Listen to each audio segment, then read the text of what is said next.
Hello friends. तो आज हम अपने इकोनॉमिक्स मॉड्यूल के लेक्चर 1 को स्टार्ट करने जा रहे हैं। टॉपिक हमारा जैसा कि हम लोगों ने डिस्कस किया था इंट्रो लेक्चर में, उसी के अकॉर्डिंग हम लोग चलेंगे। तो आज जो हमारा टॉपिक्स रहेगा वो फंडामेंटल्स ऑफ इकोनॉमिक के ही जो भी टॉपिक्स हैं वो हम लोग डिस्कस करेंगे इसमें, ठीक है। तो आइए देखते हैं कि आज के लेक्चर में हम लोग क्या क्या पढ़ने वाले हैं। सबसे पहले तो हम लोग इकोनॉमिक्स का डेफिनेशन, उसके बाद मैक्रो और माइक्रो इकोनॉमिक्स के बारे में पढ़ के फिर इसका डिफरेंस देखेंगे। उसके बाद सेक्टर्स इन एन इकोनॉमी, इसमें जो है हम लोग प्राइमरी, सेकेंडरी और टर्सरी सेक्टर के बारे में पढ़ेंगे। उसके अलावा दो और सेक्टर्स के बारे में मैं आपको बताऊंगा, क्वार्टनरी और क्यूनरी सेक्टर। उसके बाद फैक्टर्स ऑफ प्रोडक्शन के बारे में पढ़ेंगे और मॉडल्स ऑफ इकोनॉमी के बारे में पढ़ेंगे। इसके अलावा एक पीवाईक्यू हम लोग करेंगे, ठीक है, जो पीवाईक्यू 2024 में आया हुआ है, ठीक, प्रीलिम्स में, यूपीएससी में। तो आगे बढ़ते हैं। सबसे पहले इकोनॉमिक्स का डेफिनेशन। इकोनॉमिक्स होता क्या है, इकोनॉमी में हम लोग पढ़ते क्या है। तो इकोनॉमी जो है कोई भी एक सिस्टम है। किस चीज का सिस्टम है? प्रोडक्शन का, कंजम्पशन का और डिस्ट्रीब्यूशन का। किसके प्रोडक्शन, कंजम्पशन, डिस्ट्रीब्यूशन का?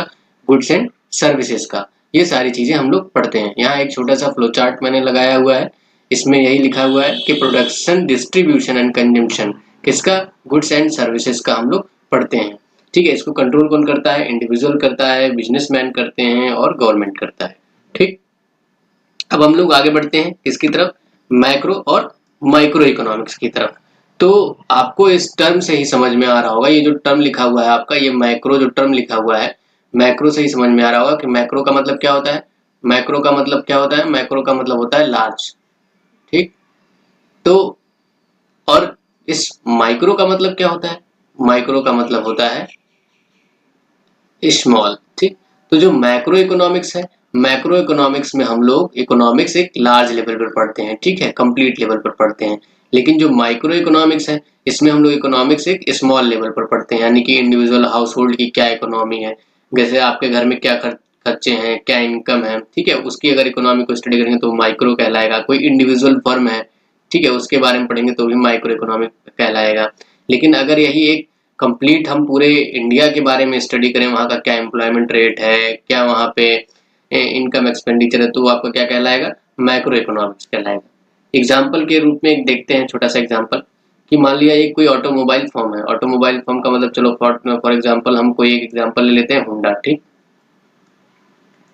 इस ऑटोमोबाइल फर्म में क्या है कि अगर मान लिया आपने कि सबसे पहले वहाँ का जो भी प्रोडक्शन तो नहीं बोलेंगे, वहां पर जो भी सेल हो रहा है, जो भी वो इनकम कर रहे हैं उसको, गुड्स को खरीदने में, यानी कार को खरीदने में, वो जो भी उनका पर्टिकुलर उस कंपनी का, उस फर्म का जो उनका एक्सपेंडिचर और इनकम है, वो माइक्रो इकोनॉमिक अप्रोच कहलाएगा, अगर हम उसको डिस्कस करेंगे, उसकी स्टडी करेंगे। लेकिन अगर हम यही पूरा एक मैन्युफैक्चरिंग सेक्टर को देखें, पूरा एक मैन्युफैक्चरिंग सेक्टर को देखें, तो ये क्या कहलाएगा? मैक्रो इकोनॉमिक्स कहलाएगा। मैन्युफैक्चर, क्योंकि मैन्युफैक्चरिंग सेक्टर में और बाकी तो भी आ जाएंगे, जैसे इंडस्ट्रियल मैन्युफैक्चरिंग आ जाएगा आपका, एमएसएमई, एफपीआई, ये सब कुछ आ जाएगा। तो ये आपका क्या कहलाएगा? मैक्रो इकोनॉमिक्स कहलाएगा। छोटा सा डिफरेंस है यहाँ पे लिख रखा है, इसको देख लेते हैं। माइक्रो इकोनॉमिक्स में हम लोग इंडिविजुअल इनकम के बारे में पढ़ते हैं, और माइक्रो इकोनॉमिक्स में हम लोग नेशनल इनकम, जैसे कि क्या, जीडीपी, जीएनपी, ये सब हम लोग कैलकुलेट करते हैं, ठीक। फिर उसके बाद इसमें जो है हम लोग demand and supply of labour को एनालाइज करते हैं, इसमें टोटल एम्प्लॉयमेंट को हम लोग देखते हैं, ठीक। उसके अलावा आप ये देखोगे कि जो आपके इसमें माइक्रो इकोनॉमिक्स में हाउस होल्ड्स और फर्म डिसीजंस के रिस्पेक्ट में डील करता है। क्यों? क्योंकि ये स्मॉल लेवल पे, स्मॉल लेवल का मतलब फर्म का ही कुछ इनकम एक्सपेंडिचर होगा या हाउस होल्ड का इनकम एक्सपेंडिचर होगा, तो वहां पे हम लोग इससे डील करेंगे। और मैक्रो इकोनॉमिक्स में एग्रीगेट डिसीजंस होते हैं, ठीक है। एग्रीगेट का मतलब टोटल हम कंप्लीट कंट्री लेवल पे, नेशनल लेवल पे डील करते हैं, ठीक। उसके अलावा आपका जो है इसमें माइक्रो इकोनॉमिक्स में हम लोग इंडिविजुअल प्राइसेस को पढ़ते हैं, इसमें ओवरऑल प्राइसेस को पढ़ते हैं। ओवरऑल प्राइसेस पढ़ने का मतलब क्या है? जैसे इन्फ्लेशन हो गया आपका, कंज्यूमर प्राइस इंडेक्स हो गया आपका, होलसेल प्राइस इंडेक्स हो गया आपका, ये सारी चीजें हम लोग इसमें पढ़ते हैं, ठीक। माइक्रो इकोनॉमिक्स में हम लोग क्या पढ़ते हैं? माइक्रो में हम लोग और डिमांड और सप्लाई ऑफ गुड्स को देखते हैं, और इसमें एग्रीगेट डिमांड और सप्लाई को देखते हैं, ठीक। अब आगे बढ़ते हैं, कौन कौन से सेक्टर्स होते हैं इकोनॉमी में, ठीक। तो सबसे पहला जो सभी लोग जानते भी होंगे, हो सकता हो पहले से, प्राइमरी सेक्टर होता है। प्राइमरी सेक्टर क्या होता है? ऐसा सेक्टर जिसमें ऐसे एक्टिविटीज जो कि नेचुरल रिसोर्स के प्रोडक्शन और एक्सट्रैक्शन से रिलेटेड होते हैं। ठीक है, नेचुरल रिसोर्स के ध्यान दीजिएगा, प्रोडक्शन और एक्सट्रैक्शन से रिलेटेड होते हैं, उन्हें हम लोग प्राइमरी सेक्टर बोलते हैं। एग्जाम्पल के लिए अगर हम बात करें तो आपका ये एग्रीकल्चर हो गया, आपका फिशिंग हो गया, आपका फॉरेस्ट्री हो गया, आपका माइनिंग हो गया और क्वेरिंग हो गया। इसके अलावा अगर आपको क्वेश्चन में ये मिलता है कि packaging and processing of the raw materials, तो आप इसको भी क्या बोलते हैं, ये भी आपका पैकेजिंग एंड प्रोसेसिंग ऑफ जो रॉ मटेरियल्स है, ये भी आपका प्राइमरी सेक्टर में आता है। ठीक, अब आते हैं सेकेंडरी सेक्टर में।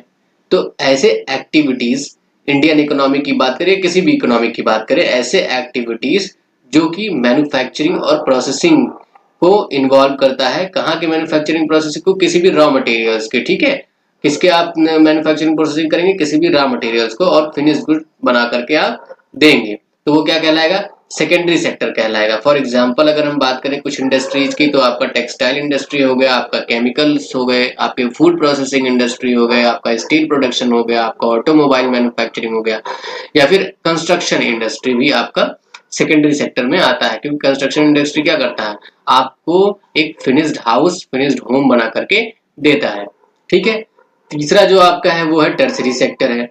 टर्सरी सेक्टर क्या होता है, टर्सरी सेक्टर को हम लोग सर्विस सेक्टर भी बोलते हैं। क्या बोलते हैं, टर्सरी सेक्टर को हम लोग सर्विस सेक्टर बोलते हैं। ठीक है, सर्विस सेक्टर बोलते हैं। इसमें जैसे फॉर एग्जांपल आपका आईटी हो गया, आपका हेल्थ केयर हो गया, आपका फाइनेंस हो गया, आपका टूरिज्म हो गया, आपका एजुकेशन हो गया, ये सब आपको क्या करते हैं, सेवाएं प्रदान करते हैं। जैसे आप फाइनेंस के लिए कहाँ जाते हैं, फाइनेंस के लिए आप कहाँ जाते हैं, फाइनेंस के लिए आप बैंक में जाते हैं।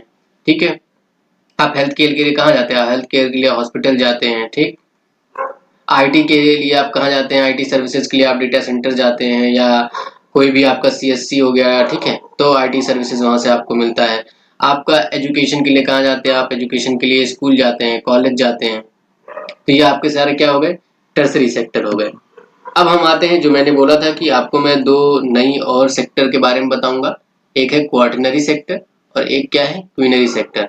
ठीक है, क्वार्टनरी सेक्टर क्या होता है, क्वार्टनरी सेक्टर का मतलब ऐसे सेक्टर जो नॉलेज बेस्ड सर्विसेज पर होते हैं। जैसे फॉर एग्जांपल अभी बाद में बात करेंगे, नॉलेज बेस्ड का मतलब हो गया जो आपके इंटेलेक्चुअल सर्विसेज होते हैं, उसे हम लोग क्या बोलते हैं, इंटेलेक्चुअल सर्विसेज जो आपके होते हैं उसे हम लोग क्या बोलते हैं, उसे हम लोग बोलते हैं क्वार्टरनरी सेक्टर। ठीक है, for example research and development हो गया आपका, आईटी हो गया आपका, फाइनेंशियल प्लानिंग हो गया, एजुकेशन हो गया, कंसल्टिंग हो गया, ये आपका किस में आ जाता है, क्वार्टरनरी सेक्टर में आ जाता है। ठीक, फिर उसके बाद क्वीनरी सेक्टर क्या होता है, क्वीनरी सेक्टर ऐसा सेक्टर होता है इकोनॉमी का जिसमें हाई लेवल की डिसीजन मेकिंग इन्वॉल्व होती है, यानी कि हाई लेवल की लीडर्स इन्वॉल्व होते हैं, लीडरशिप रोल, लीडरशिप पोजीशंस होती हैं। ठीक है, फॉर एग्जाम्पल इसको जो है हम लोग गोल्ड कॉलर प्रोफेशन भी बोलते हैं। क्या बोलते हैं, गोल्ड कॉलर प्रोफेशन बोलते हैं। ठीक है, फॉर एग्जांपल जैसे आप अभी आईएएस बनोगे तो आप क्या करोगे, आप डिसीजन मेकिंग में इन्वॉल्व होंगे, तो आप क्वीनरी सेक्टर कहलाओगे। आप किस में कहलाओगे, क्वीनरी सेक्टर में एम्प्लॉयड कहलाओगे। ठीक है, अब आगे बढ़ते हैं हम लोग, छोटा बहुत इंपॉर्टेंट तो नहीं है लेकिन छोटा सा टॉपिक है, तो देख लेते हैं कि कौन कौन से फैक्टर्स होते हैं प्रोडक्शन के लिए। ठीक, तो आप कहीं कभी भी आपको प्रोडक्शन का फैक्टर देखना हो तो सबसे पहला जो रिक्वायरमेंट होता है वो क्या होता है आपका, सबसे पहला जो रिक्वायरमेंट होता है वो आपका होता है लैंड। ठीक है, आप फैक्ट्री लगाने के लिए क्या करोगे, सबसे पहले लैंड खरीदोगे, उस लैंड पर आप क्या करोगे, फैक्ट्री बनाओगे।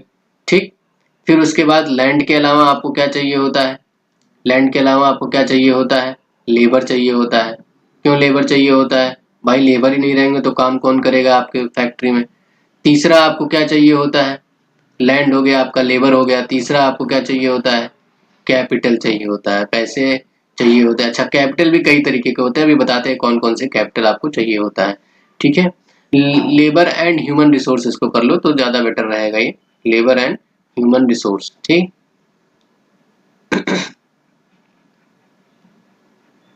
ठीक, अब इसमें आपको कैपिटल में कौन कौन से कैपिटल चाहिए होते हैं, तो सबसे पहला जो आपका कैपिटल में वो क्या चाहिए होगा, वो आपको चाहिए होगा फिजिकल कैपिटल। ठीक है, फिजिकल कैपिटल चाहिए होगा आपको। फिजिकल कैपिटल में आपके क्या क्या चीजें हो जाएगा, तो मशीनरी आप खरीदोगे, अपने इंडस्ट्री के लिए क्या खरीदोगे आप, मशीनरी खरीदोगे। उसके अलावा और क्या खरीद सकते हो अपने इंडस्ट्री के लिए, हो सकता है आप कंप्यूटर सिस्टम लगा रहे हो, ठीक है, सेटअप लगा रहे हो, ये सारी चीजें आपकी क्या हो जाएंगी, फिजिकल कैपिटल हो जाएंगी। उसके अलावा आपको मनी कैपिटल की जरूरत पड़ेगी। मनी कैपिटल का मतलब क्या होता है? Hard currency. ठीक है, क्या जरूरत पड़ेगा आपको? मनी कैपिटल की जरूरत पड़ सकती है। मनी कैपिटल का मतलब हो गया आपका हार्ड करेंसी। ठीक, फिर इसके अलावा जो एक और कैपिटल है, वो हम लोग इसको अलग से कैपिटल मार्केट में पढ़ेंगे भी, वो होता है डेब्ट कैपिटल। क्या होता है? डेब्ट कैपिटल। ठीक है, डेब्ट कैपिटल में आपका क्या क्या आता है? डेब्ट कैपिटल में आपका बॉन्ड्स आता है, आपका डिवेंचर आता है, ठीक है, आपका स्टॉक्स के शेयर आते हैं, तो स्टॉक्स मार्केट में लिख दे रहा हूँ, स्टॉक्स, ये सब चीजें। ठीक है, तो ये आपका डेब्ट कैपिटल हो गया। इसके अलावा जो मोस्ट इंपॉर्टेंट पोर्शन है वो है आपका इंटरप्रेन्योरशिप। क्या है आपका? इंटरप्रेन्योरशिप।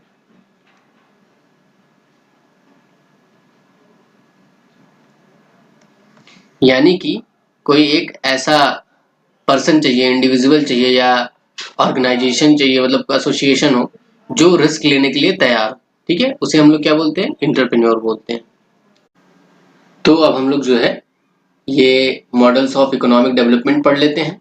इसके बाद जो हमारा लास्ट टॉपिक होगा मॉडल्स ऑफ इकोनॉमिक डेवलपमेंट के बाद, तो वो हम एक बस सिंपल एक पीवाईक्यू देखेंगे जो 2024 यूपीएससी प्रीलिम्स में आया हुआ है। ठीक है, तो आइए देखते हैं कौन कौन से मॉडल्स होते हैं इकोनॉमिक डेवलपमेंट में।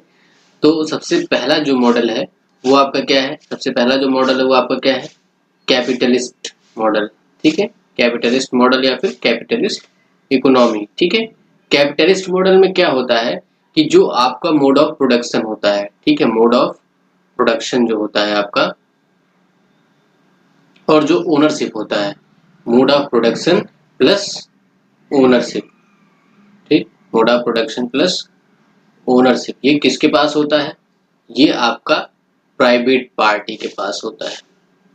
ठीक, एक कोई प्राइवेट पार्टी होती है उसके पास होता है। ठीक, दूसरा जो आपका पार्ट है वो है आपका सोशलिस्ट इकोनॉमी। ठीक,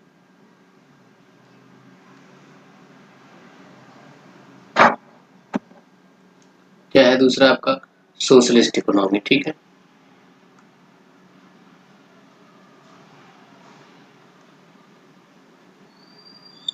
सोशलिस्ट इकोनॉमी में क्या होता है कि जो आपका mode of production plus ownership होता है किसका? गुड्स एंड सर्विसेज का। ठीक है, गुड्स एंड सर्विसेज का वो किसके पास होता है? यहाँ प्राइवेट पार्टी के पास होता है, और यहाँ किसके पास होता है?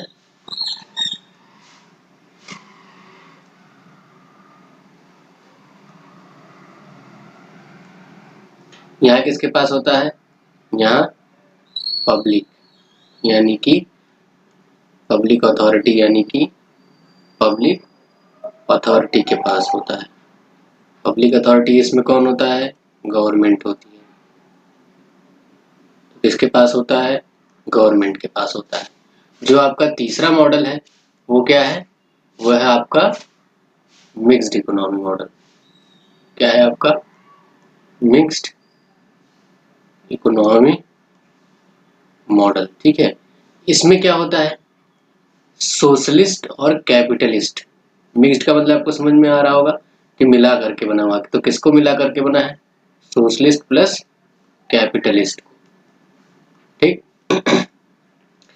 इसमें क्या होता है? प्राइवेट पार्टी और गवर्नमेंट दोनों मिलकर के आपका प्रोडक्शन करते हैं, डिस्ट्रीब्यूशन ऑफ रिसोर्सेज, सब कुछ इन दोनों के द्वारा ओन्ड होता है। अब अगर हम एग्जाम्पल की एक बात करें तो एग्जाम्पल में आपका कैपिटलिस्ट इकोनॉमी का सबसे अच्छा एग्जाम्पल आपका यूएसए। सोशलिस्ट इकोनॉमी का एग्जाम्पल अगर हम आज के टाइम में बात करें तो क्यूबा, वैसे रसिया भी लिख सकते हो आप। और मिक्स्ड इकोनॉमी का एग्जाम्पल में बात करें तो अपना इंडिया ही सबसे अच्छा एग्जाम्पल है। ठीक, ये हो गया हमारा जो है models of the economic development. अब हम लोग जो है ये क्वेश्चन मैं सॉल्व नहीं कराऊंगा, आपको इसका आंसर हमारे कमेंट सेक्शन में देना है। ये आया हुआ है क्वेश्चन यूपीएससी 2024 प्रीलिम्स में। ठीक है, 2024 प्रीलिम्स में आया हुआ है। इसमें आप क्या बताओगे? इसमें पूछा है कि with reference to the sectors, जो मैंने अभी पढ़ाया sectors of the Indian economy, उससे रिलेटेड है। टच द फॉलोइंग पे पूछा है, एग्रीकल्चर प्रोड्यूस किस सेक्टर में आता है, डेयरी फार्म किस सेक्टर में आता है, मिनरल एक्सप्लोरेशन किस सेक्टर में आता है, और वेव क्लास। आपको इसका आंसर देना है 1 2 3 4, कमेंट सेक्शन में आप इसका आंसर दे सकते हैं। इसी के साथ हमारा ये लेक्चर खत्म होता है। मैंने इस लेक्चर को जानबूझ करके छोटा रखा है क्योंकि इस लेक्चर का उतना यूटिलिटी है नहीं। इसके बाद हम लोग जो है नेशनल इनकम अकाउंटिंग पढ़ेंगे। इसी के साथ धन्यवाद आपका। Thank you for watching. Bye bye.